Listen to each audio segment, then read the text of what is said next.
안녕하세요. 서영주입니다. 그동안 우리는 예수님의 첫 설교인 산상수훈에서 가장 첫 부분에 말씀하신 팔복과 빛과 소금에 관한 이야기를 나누었습니다. 누차 말씀드렸듯이 팔복에 대한 말씀은 행동 강령이 아니라 하나님 나라의 백성이 되어 성령의 도우심으로 누리게 되는 복된 마음 자세이자 품성에 대한 말씀이었죠. 마찬가지로 빛과 소금에 관한 말씀도 행동 강령이 아니라 그리스도인으로서의 정체성이 무엇인지를 분명히 알고 지켜라는 말씀이었고요. 그럼 예수님께서 그리스도인들의 품성과 정체성을 이야기하신 것 외에 우리가 이 세상을 살아가면서 세상의 소금이자 빛인 참된 그리스도인으로서 실천해야 할 행동 강령으로는 과연 무엇을 말씀하셨을까요? 이 세상을 살아가고 있는 우리 그리스도인들은 한편으로는 그리스도인으로서 하나님 나라를 경험하는 삶을 살고 있을 뿐만 아니라 또 다른 한편으로는 세상 속에서 각자 개인적 실존자로서 살고 있으며 그리고 또 이웃과 더불어서 공동체의 구성원으로서 살아가고 있습니다. 이처럼 삼중적 삶을 살아가는 우리에게 예수님께서는 하나님을 사랑하고 이웃을 자기 자신처럼 사랑하라는 가장 큰 두 가지 계명을 말씀하셨습니다. 이게 바로 참된 그리스도인으로서의 실천해야 할 행동 강령인 거죠. 그런데 예수님께서는 이 두 계명 중 첫 번째 계명인 하나님을 사랑하라는 마가복음 12장 30절에서의 말씀을 하시기 전에 먼저 29절에서 주 곧 우리 하나님은 유일한 주시라 라는 선포의 말씀을 하셨죠. 그런데 구약 성경 출애굽기 20장 3절을 보면 하나님께서는 이스라엘 백성들을 애굽 땅 종되었던 집에서 인도하여 내신 후에 시내산에서 모세에게 십계명을 말씀하실 때도 너는 나 외에는 다른 신들을 너게 두지 말라는 말씀을 제1계명으로 가장 먼저 말씀하셨지 않습니까? 그러니까 바로 이 말씀들은 하나님만이 우리의 유일하신 신이시라는 엄중한 선언의 말씀인 거죠. 그럼 그런 하나님은 구체적으로 어떤 분이시죠? 잘 아시다시피 신구약 성경 66권 중 가장 처음에 기록된 창세기, 그 중에서 가장 처음 말씀하신 1장 1절에서는 태초에 하나님이 천지를 창조하시니라 라고 창조주 하나님을 이야기하고 있죠. 그런데 여기서 하나님은 히브리어로 단수명사인 엘이 아닌 엘로힘이라는 복수명사로 기록되어 있습니다. 그리고 창세기 1장 26절에 보면 하나님이 이르시되 우리의 형상을 따라 우리의 모양대로 우리가 사람을 만들고 라는 구절에서 우리라는 복수 대명사를 쓰고 있죠. 그러니까 하나님은 다른 신들과는 비교되지 않는 유일 신이시지만 단일 신은 아니라고 이야기할 수 있겠죠.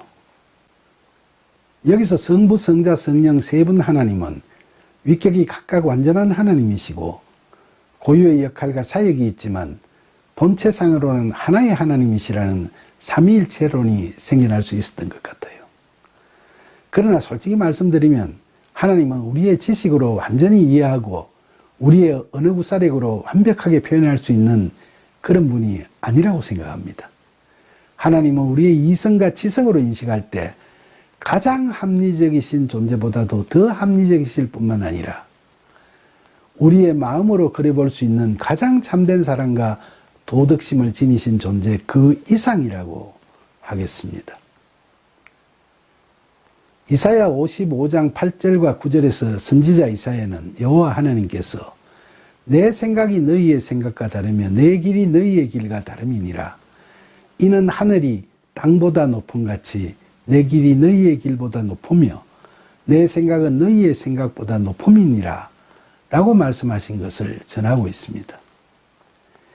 그러니까 창세기 1장 26절의 말씀처럼 하나님께서 우리를 당신의 형상대로 지으셨으므로 하나님의 영의 형상은 비록 우리의 영의 형상과 같다고 하더라도 그 크기와 깊이는 우리의 영과는 비교할 수 없고 우리의 두뇌로는 도저히 상상할 수도 없다고 하겠죠. 물이 바다를 덮음같이 여호와를 아는 지식이 세상에 충만할 것임이라 라는 이사야 11장 9절의 말씀이나 우리가 여호와를 알자, 힘써 여호와를 알자라는 호세아 6장 3절의 말씀에서의 알다라는 단어와 창세기 4장 1절에 아담이 그의 아내 하와와 동침하매라는 구절에서 동침하다라는 단어는 히브리어 성경에서는 둘 다 똑같이 야다라는 단어로 표현됩니다. 여기서 유추해 볼 수 있듯이 우리가 하나님을 알아가는 것은 단순히 성경 공부를 해서 성경 지식을 넓혀간다고 해서 되는 것이 아니고 하나님과의 깊은 관계 속에서 서로 사랑을 나누면서 가능할 수 있을 겁니다. 우리는 하나님과의 인격적 영적 만남이라는 신앙 속에서 지금까지 우리를 지켜주신 에베네셀 하나님, 지금도 함께 하시는 임마누엘 하나님, 그리고 우리의 앞일을 예비하시고 도우시는 여호와 이레 하나님을 경험하며 살아가고 있습니다. 이런 우리는 신앙이 깊어져 갈수록 그 신실하신 하나님에 대해서 더 많은 것을 알아갈 수 있을 겁니다. 그런데 여러분, 예수님께서는 이처럼 주 곧 우리 하나님이 유일한 주이심을 선언하시면서 두 가지 큰 계명 중 첫 번째 계명으로 우리에게 마가복음 12장 30절에서 내 마음을 다하고 목숨을 다하고 뜻을 다하고 힘을 다하여 주 너의 하나님을 사랑하라고 말씀하셨습니다. 그런데 여기서 잘 아셔야 될 것은 이 계명은 구약의 율법이 아닌 하나님께서 우리에게 주시는 사랑의 메시지라는 점입니다. 이 말씀은 강압적 명령이 아닌 아버지 하나님의 우리를 향한 사랑의 메시지인 거죠. 우리가 남녀 간의 사랑을 할 때도 너 날 무조건 사랑해라 하고 명령적으로 강요만 한다면 두 사람 사이에 진정한 사랑이 이루어질 수 있겠습니까? 그러니까 내 마음을 다하고 목숨을 다하고 뜻을 다하고 힘을 다하여 주 너의 하나님을 사랑하라는 말씀을 하나님께서 막강하고 절대적인 강자의 입장에서 명령적으로 하신 계율로 생각하면 거기에는 힘에 굴복한 맹종과 복종이 있을 따름이지 그런 관계에서는 우리의 진정한 사랑이 담겨질 수 없지 않겠습니까? 하나님께서는 우리에게 그런 식의 사랑을 강요하시지 않으십니다. 우리가 하나님을 먼저 사랑한 것이 아니라 하나님께서 먼저 우리를 사랑하시고 우리를 구원하시고자 독생자를 우리에게 보내주셨죠. 그리고 그 독생자는 하나님의 뜻을 이루기 위해 십자가 죽음 가운데서도 우리를 포기하지 않으시고 끝까지 우리를 사랑하셨고 지금도 우리를 사랑하세요. 누가복음 23장 34절에 보면 예수님께서는 십자가에 못 박히실 때에 예수님을 희롱하고 비웃고 행패를 부리던 군인들이나 백성들을 불쌍히 여기시면서 아버지께 하나님 아버지 저들을 사하여 주옵소서 저들은 자기들이 하는 것을 알지 못합니다라고 무한한 사랑을 담아 용서를 바라는 기도를 드립니다. 그런데 요한복음 14장 9절에 보면 예수님께서는 하나님을 보여달라는 제자 빌립에게 나를 본 자는 아버지를 보았거늘 어찌하여 아버지를 보이라 하느냐라고 말씀하셨습니다. 이 두 성경 구절을 같이 묵상하면 바로 예수님께서는 그분 스스로가 사랑의 하나님을 나타내시는 분, 즉 사랑이 많으신 하나님이십니다. 그러니까 이런 예수님의 사랑, 즉 하나님의 사랑은 우리에게 무엇을 잘했다고 보상하는 차원에서나 무슨 대가로 주시는 사랑이 아닙니다. 그 사랑은 인간적 성정으로 보면 도저히 참기 힘든 모욕과 무례함을 그저 용서하시고 또 그런 우리를 도리어 불쌍히 여기시고 우리를 위해 기도하시고 결국에는 그런 우리를 위해 십자가에 못 박혀 죽으시기까지 하시는 그야말로 우리로서는 도무지 이해하기 어려운 이타적이고 무한정한 사랑입니다. 그런데 여러분, 그처럼 우리를 사랑하시는 하나님께서 우리를 만나시는 때가 어떤 때입니까? 그리고 우리가 그 하나님을 만나 사랑에 빠지게 되는 때는 어떤 때입니까? 모태신앙으로 부모 따라 교회를 간 때든 친구나 친척 따라 교회를 가게 된 때든 군대 가서 빵 얻어 먹으려고 부대교회를 가게 된 때든 남편이나 부인 따라 억지로 교회를 가게 된 때든 저처럼 늙음하게 딸을 따라 교회 본당으로 들어가게 된 때든 때가 되면 어느 때든 하나님을 만나게 되고 그분이 계신다는 사실을 알게 될 겁니다. 그러나 우리가 하나님과 사랑에 빠지게 되는 것은 우리가 하나님을 그렇게 만나자마자 바로 되는 것이 아닌 경우가 많습니다. 우리 자신의 삶에서 어떤 한계가 드러나기 시작할 때, 그런데 그것이 도저히 자기 힘만으로는 극복되지 않을 때, 그리고 주변에 그 누구도 자기 자신을 그런 질곡에서 건져주지 못할 때, 그때 우리는 우리의 마음을 하나님께로 되돌리는 회개와 함께 하나님과의 사랑의 역사를 시작하게 됩니다. 그 회개 가운데서 우리는 마음을 다하고 목숨을 다하고 뜻을 다하고 힘을 다하여 우리를 사랑하시는 하나님의 지극하신 사랑을 마음에 사무치게 느끼게도 되죠. 그리고 그 크신 사랑에 대한 감동과 감격에 겨워 우리도 하나님께 하나님, 제가 마음을 다하고 목숨을 다하고 뜻을 다하고 힘을 다하여 하나님을 사랑합니다라고 가슴 뛰는 뜨거운 사랑의 고백을 하게 되는 겁니다.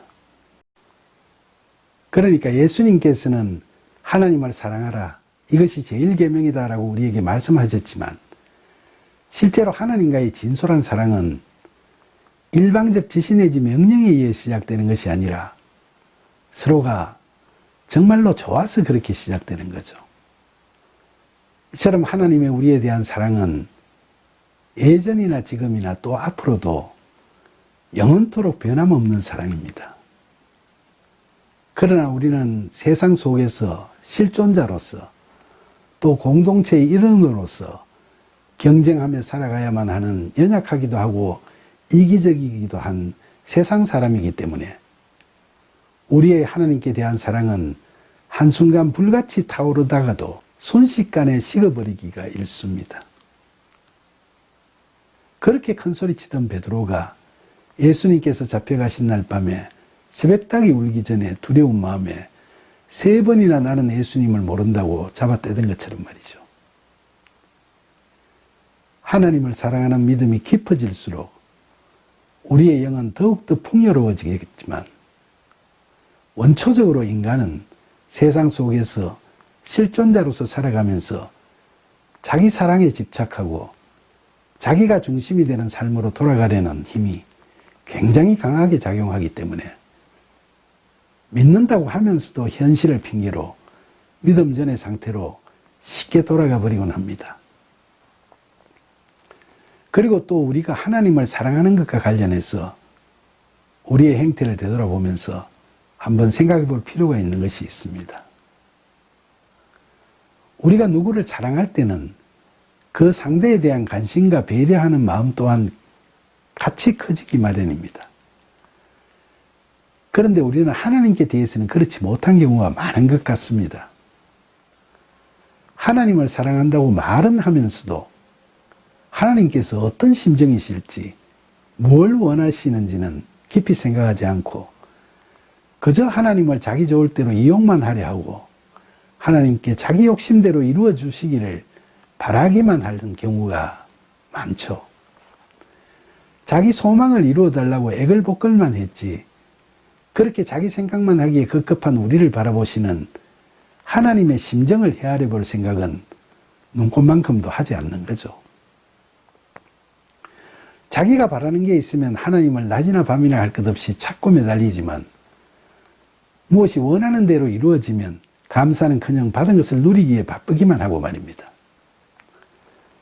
우리가 예수님 말씀처럼 우리 마음을 다하고 목숨을 다하고 뜻을 다하고 힘을 다하여 하나님을 사랑하는 참다운 그리스도인이라면 우리를 도우시고 지키시며 보살펴 주시고 보호하시는 고마우신 하나님을 더 알고 싶어하고 하나님께서 무엇을 기뻐하실 것인지 우리를 바라보고 계시는 하나님의 심정은 어떠하신지를 늘 생각하고 원하시는 대로 행하기를 힘써야 하지 않겠습니까?